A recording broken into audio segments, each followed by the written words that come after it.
Welcome to Playing Above the Line, where we interview entrepreneurs, business owners, and community activists to get their thoughts and perspectives on leadership. Playing Above the Line is sponsored by Aviso Group, a business consulting and accounting firm focused on preparing clients for the future through innovation and positive growth. Welcome to another edition of Playing Above the Line. I'm Alan, your host, and we are coming to you today from a remote location. We're at the Fairhope office of the Aviso Group. Our guest today is Ross Sykes, and Ross is the branch manager of Acopia Loans. And Ross, we appreciate you being with us. Hey, thank you for the invite. No problem.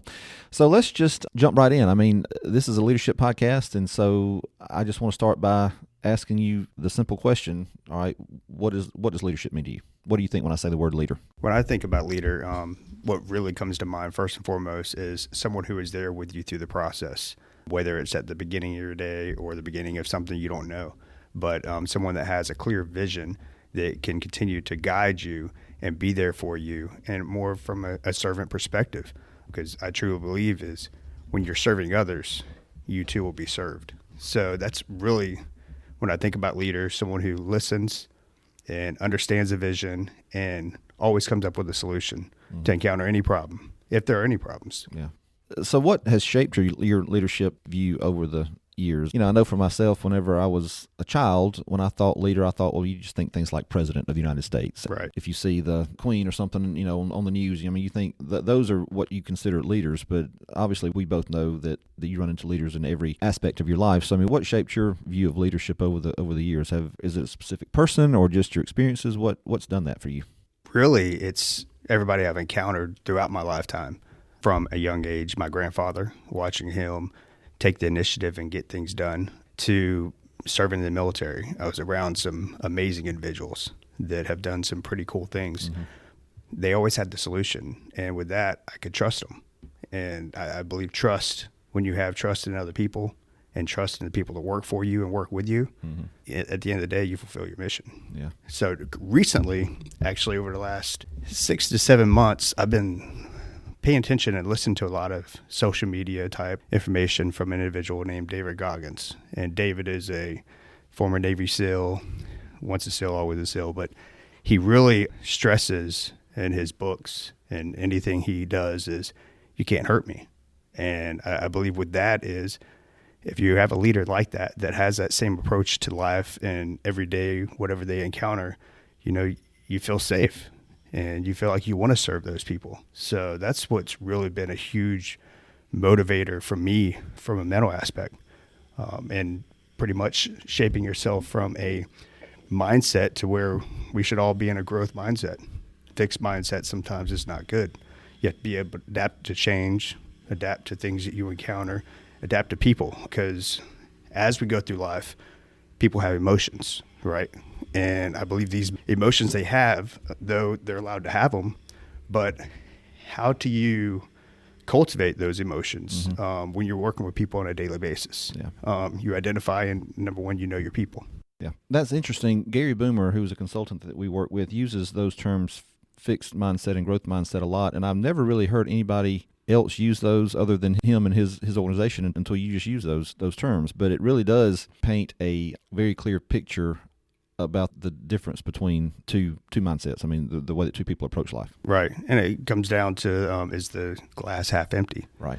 Well, not necessarily. It might be halfway filled with water, but the other half is filled with air. So it's always full. Right. So it's really how you approach things and how you look at things.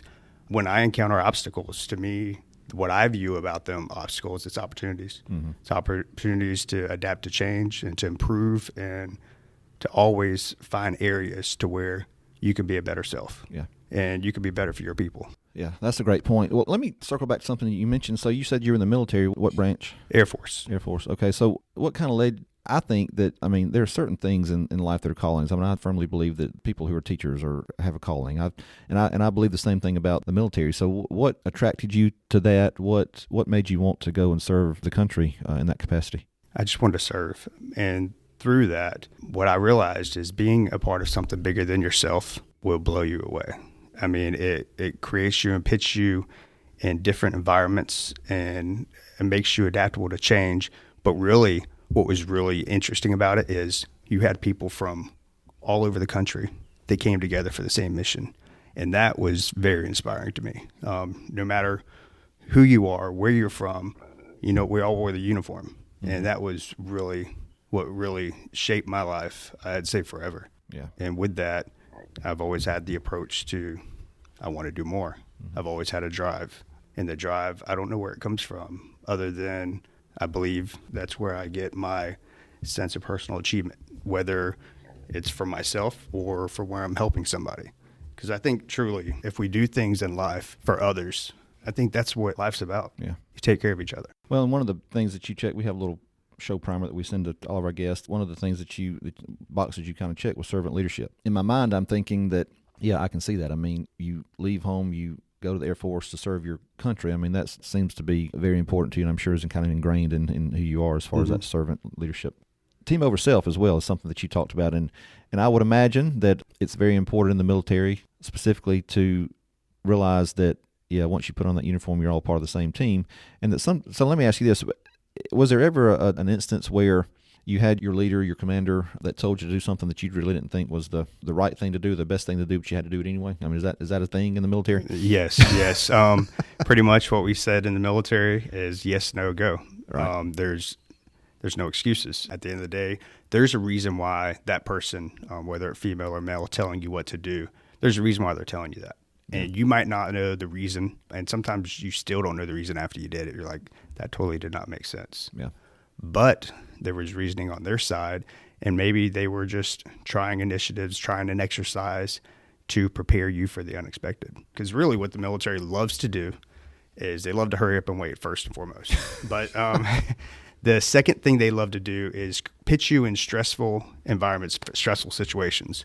Because whenever you're out fulfilling your mission, when you're out on war or out fulfilling whatever you need for the command, what they really want to do is how are you going to adapt to that stressful situation? Mm-hmm. And that's really, I think they kind of are creating your own mindset. Yeah. Versus when you first get in, you learn coming in military, you're not allowed to have your own thoughts. Yeah. You have to do what we say and say what we do. Mm-hmm. But as you go into it, you start realizing, and you start really, I tell you, here's a story that I was 3 weeks into boot camp, and the first couple of weeks I was into boot camp, it was like stressful.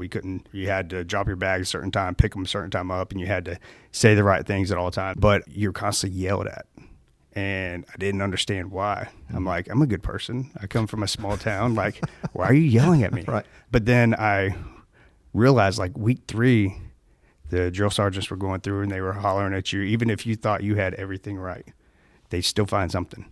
And it was right then where I started laughing on the inside. I didn't let them know that I was laughing, because that would have been a little bit of retaliation possibly. But really, and then that's when I started feeling like that, there's a reason for this.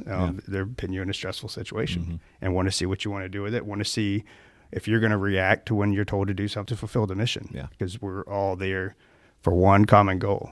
Once you do that, I'll tell you, the respect I had for all my drill sergeants on the backside of it was amazing. But first time in my life getting yelled at, that I was laughing on the inside. I think that's why David Goggins has appealed to me so much, because he has that mindset. You can't hurt me. No matter what happens, you can't hurt me. This is who I am. This is what's going to happen. And it's fierce. I love it. Well, and I asked that question because, obviously the military, I think, is the epitome of you've got to follow orders or people die or whatever. I'm sure, I don't know if that's a real thing, if that's just a movie thing. But, right. I'm sure there's some truth to that. But I think that we all, regardless of where we are in life or who we work for or, what our situation is, we're all faced with the reality that somebody's a leader that we're dealing with is going to tell us to do something that we either don't agree with, don't think is right. But at the end of the day, they are the leader, and I think it's important to realize that even as much as we may think we do, we don't know everything. So we don't always have the information that they may have. So I think it's important to kind of make that parallel between what you just talked about and people who are listening to this that may have no experience with the military, but they've got somebody that's going to tell them to do something one day that they are like, why? I don't think that's right. But anyway. Well, and I think trust. Trust in everything in life is everything. And really, you're going to have to know your people. And part of knowing them is know what motivates them. Know what don't motivate them. Yeah. Barking orders, tell them this is what you got to do. This is why you got to do it. Doesn't work. The micromanage concept, Yeah, it'll work for a minute, but eventually people get tired and they'll leave and you'll have turnover. Do you really want that? Yeah. No. So really it's trust. And I believe in having a leader, and I've had many leaders who are there with you, and they're through the thickets, and they're pushing through the highs and lows, and the ultimate respect you have for that person, it's life-changing. Yeah. So without trust, you don't really have anything. But that trust is a two-way street. It's not just the person being led trusting the leader. It's the leader trusting the people he's leading, right? I mean, it's not a one-way street. Exactly. Yeah. All right. So how did you get from the military to being involved in the home loan industry? Well, actually, after I left the military, I was recruited to do background investigations for the federal government, which I did for a couple of years as an independent contractor, and eventually got picked up to be a special agent, and I was assigned to Miami. From a national security perspective, I loved it, and I was around different people every day, whether it was a military personnel or a civilian or a contractor. It was really cool to hear everybody's story, but I was also in a position where I was asking the questions, and I didn't have to, like, these questions had to be answered. I had to validate who they were and looked at their entire background, both personal and professional, whether it's talking to a former spouse or talking to a neighbor, talking to someone they went to school with. So I did that for about 13 years, to where I literally put my faith first. And I was not happy. And my main reason for not being happy is I worked all the time. I had no time with family or friends. If the mission had to be fulfilled and you had to get your cases done, that's what you had to do. So through that, I thought about it and I prayed about it for a couple of months. And I said, God, just tell me where I should be and what I should do. I'll live in the path towards righteousness towards you. And I woke up one morning and I said, I'm going to resign from the federal government. So after 13 years, I resigned from the federal government. Didn't know what I was going to do. I took my first leap of faith in life. Okay. And I'll tell you, it was scary. I did have some savings, but going from $85,000 a year to nothing. Mm-hmm. And I ran across another veteran that he said, hey, you have the personality, you have the approach, the people skills. You should come into the mortgage business. I went and studied, took the state test, passed it, and from there, I worked as independent mortgage guy here in South Alabama. It got me to where I am. And really, I feel like for the first time in my life, I'm living. I'm helping people. Mm-hmm. And my passion towards veterans, but towards everybody is just, I feel fulfilled. Yeah. To where I sleep at night. I can deliver a product that I back 100% that I would offer my grandmother. And that I can continue to deliver and make sure that at the end of the day, people are hitting their goals, what they want when it comes to home ownership. It's not always fun. Sometimes sitting behind a computer, looking at numbers, looking at strategies behind underwriting. And it's kind of like similar to what I did in the military. I feel like I'm a liaison throughout the mortgage process. Mm-hmm. So basically, I'm making sure all parties are doing what they should be doing, making sure deadlines are hit, and we're creating opportunity to make sure people are enjoying the process of buying a home. Yeah. Because sometimes it's not fun. You run across obstacles. Right. But again, obstacles aren't obstacles. They're opportunities. And it's a way to adapt, change, and just continue to be a force within your industry. Yeah, got it. So how many years ago was that? How long have you been doing the mortgage? I've been doing mortgages about 3.5 years. Okay. If you're listening to this in real time, we're still in the middle of this whole COVID-19, issue and that kind of thing. So, one of the things that you said on your questionnaire is that the ability to overcome obstacles with clear focus. Well, I've got to think that this whole COVID crisis and what's happened to the economy has been a pretty big obstacle. So, I mean, how has that affected you and your business the last 3 or 4 months, and how has it been dealing with a homeowner or a prospective homeowner was in the middle of this whole long process of buying a home, and this COVID thing hits, they get disrupted. What does that look like? I think the biggest obstacles that we've had to hit is, for a while there, a lot of the mortgage industry, they took their credit score qualifications up to like 660. Some banks and some mortgage companies took them to 680. So they were very scared at the beginning. Yeah. They didn't know what to do. But if you had already had a pre-approval, it didn't bother you. But anybody coming in. Mm-hmm. And it took a couple weeks before they started figuring it out, and they lowered the risk. And rates initially were all over the place. Mm-hmm. One day they'd be in the high 3s. The next day they'd be in the high 2s. Yeah. So it was just up and down. It was like you were scrabbling on a piece of paper because you didn't know. And I think all that came from the market. The market didn't know, and the market's still adapting. Right. So I think through that, there were some requirements that were put in place in regards to individuals who have lost their job or have had to take a cut in pay or reduced hours. And we just had to figure it out. Mm-hmm. And as tough as it can be, I don't like to be the person to get bad news. But I honestly believe that people need to know the truth. And sometimes you say, this is where we're at. You don't qualify right now, but this is what we need to do to get you into that home. Yeah. So it's really, I think it was scary for a lot of people. And I think fear is the biggest factor with individuals when it comes to making any decision. So through this, we've adapted. If anything, over the last 3 months, it's been record-breaking months every month. And this month, it will be another record for me. But I think it's just adapting to change, providing a solution, and give people ease that they can trust you when it comes to getting a mortgage. Yeah. We've talked to several people since this whole crisis kind of came about, and we've talked to a good many people that have been, like you said, they've seen their business increase. They're doing actually better this year than they were this time last year. But it's the ones that have been able to adapt and kind of look at the big picture and not just kind of bury their heads in the sand and wait for everything to pass that have been really successful. And I think that's an important lesson for people out there to learn, is being able to pivot is a big term we've heard lately. To change, to adapt has a lot of bearing on the success of, or the lack thereof, of folks out there.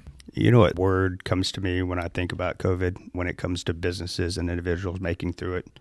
Resilience. Yeah. Being resilient, being persistent, and live up to your products and do what you say you're going to do. But these restaurants and these, you don't think about other people that have cut back on hours. People who work at Walmart, Target, or work at these retail, they've been impacted as well. But really, the company's ability to continue to serve their people, and whether it's giving them, like I heard, Lowe's, any of the individuals that worked through COVID-19, I don't know if it was just management team or not, but a lot of them were given 2 weeks of vacation extra for the year. I mean, that's mad props. Yeah. Who would not want to work for a company who is there for you? I think that's really what decides the people who want to be there for you or not through it all. And the resilience has actually made these companies and these business owners stronger. Yeah. No doubt. And, resilience and persistence, you look up a leader or a good leader. I mean, I think those are qualities that most of them will have. So that's something that can be applied to all areas. It's good stuff. Let me ask you this. I know that David Goggins is someone that we've already talked about, and he's an author, right? He writes. He's author, Navy SEAL, motivational speaker. Okay. So he's one that we can let our listeners kind of put that out there for them to kind of go check him out. But do you have another book, or are you a podcast listener or somebody, another resource you can kind of give folks? I mean, Playing Above the Line. Yes, it's a great podcast. I'll pay you after the show, but yes, I appreciate that. So. But there's a book called Fearless, which is Adam Brown's story about a similar type philosophy, that he'd been through a lot in life, and he always wanted to be a SEAL, and he lost his eye through training and continued to make it through SEAL training. So I think really most any autobiography, General Tommy Franks has American Soldier autobiography, which is really amazing. So I just got done reading a really good book called Shoe Dog. If you guys have not checked out Somebody Shoe Dog. else has mentioned that in a previous episode, but yes. Shoe Dog is a really, really, really awesome book. Talks about the founder of Nike and everything he went through, and how he just kept believing he's seen it at the end of the tunnel. And that's a pretty awesome book. But I like self-help books, but I like a story too. Yeah, right. So I think I think everybody has a story. So it really makes me what gets me into these autobiographies, and what I really enjoy most about them, is how people, how these individuals who are amazing leaders across our country and across the entire world, how they looked at life and the obstacles they ran across and how they overcame them, and what made them who they are.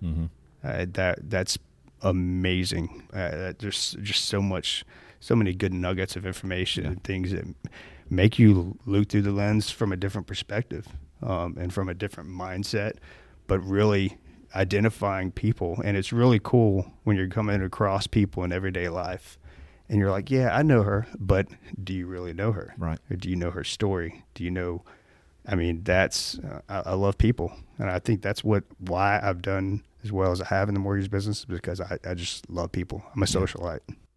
Yeah, I love that, and I think that's one of the things I love, if I may say, about this podcast is that even though every episode for 80-something episodes we talked about leadership and entrepreneurship, but everyone has a unique story, and so no matter, and people may say the same thing, they may have the same overall view or whatever of leadership, but I mean it's through the prism of their story, which I think makes it unique, and that's what I love about this is that you can use the same words and you can kind of have the same thoughts, but I mean your story is what makes this interesting, I think, and unique in perspective. So that's very cool. So what about mentors? I mean, do you have anybody that you would consider a mentor? Yeah, I do have Kent DePriest. He's one of the regional vice presidents for Acopia.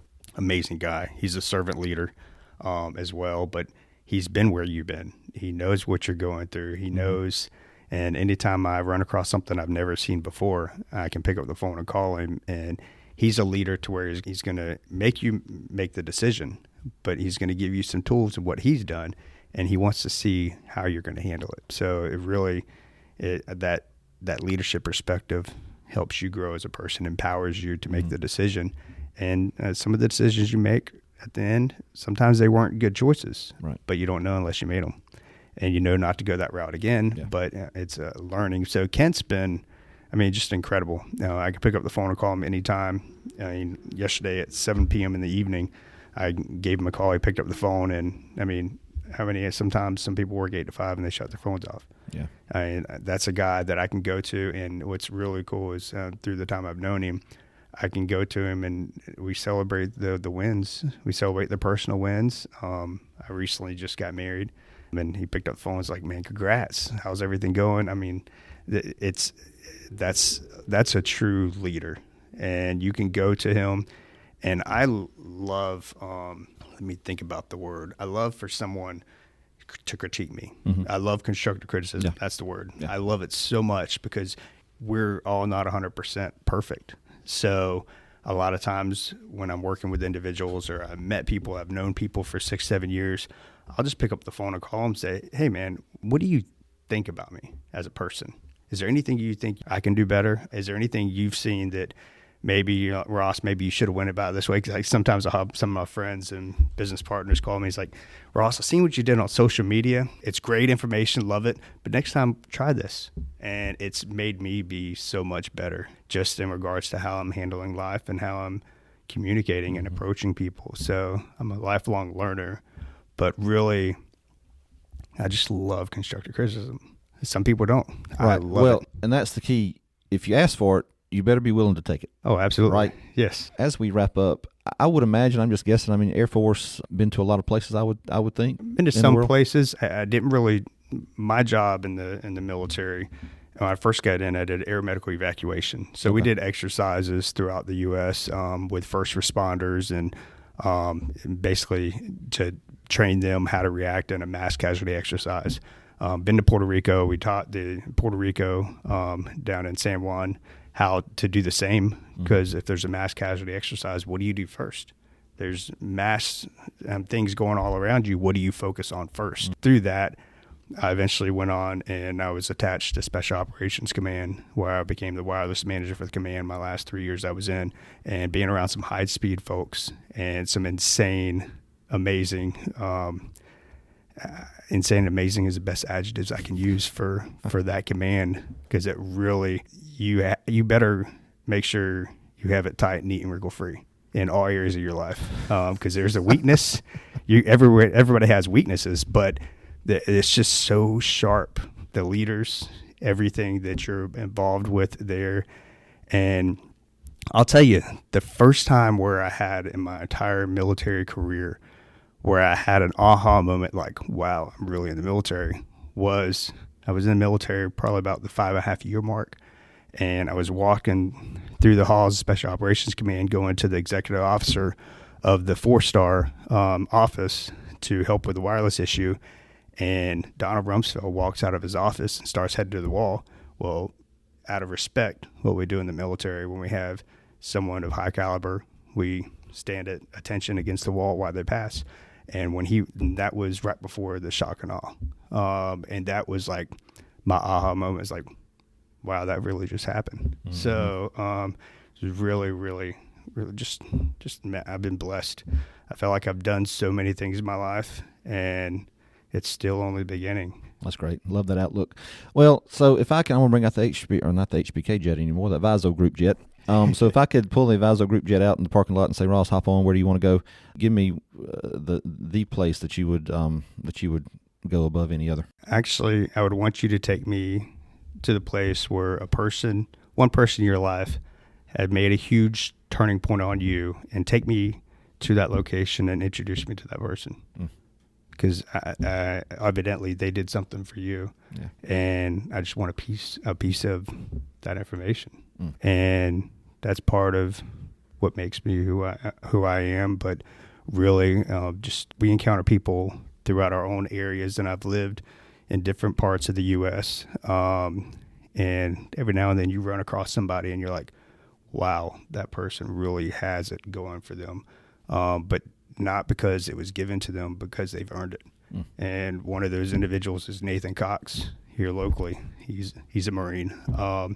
It's just, you're just awe-inspired, and you just want a piece of that information, that education, and listen to and watch and see everything they do, because really you are who the person you surround yourself with. Great way to end it. That is great insight. Thanks, Ross. We're going to link your social media and different things in the show notes, but if people want to learn more about Acopia Home Loans and what you do, they can go to acopiahomeloans.com /R Sykes. R Sykes, and Sykes is Sykes. Ross, thanks for joining us. It's been great. Hey, thank you, Alan. It's a pleasure being here, and I felt like I know a little bit more about you as well. Great. Thanks a lot.